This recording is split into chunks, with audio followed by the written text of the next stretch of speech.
नाशिक गुजरात महामार्गालगत पेठजवळील सावळ घाटात कापूस वाहतूक करणारा एक आयशर ट्रक कथडा तोडून अडकल्याचा प्रकार समोर आलाय। यावेळी ट्रकने अचानक पेट देखील घेतलाय। 4 दिवस उलटूनही हा ट्रक अजूनही या ठिकाणी तसाच आहे। याबाबत टोल प्रशासनाकडून कुठल्याही प्रकारची ठोस कारवाई करण्यात आली नाही।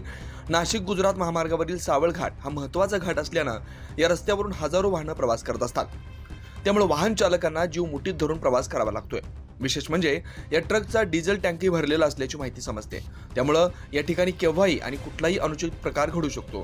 त्यामुळे टोल प्रशासन हे वसुलीसाठी बसलेत का की टोल प्रशासन काही प्रवाशांचा जीव जाण्याची वाट पाहते का, असा प्रश्न वाहन चालकांकडून विचारला जातोय। 9 न्यूज महाराष्ट्रासाठी प्रतिनिधी नितीन महाले, नाशिक।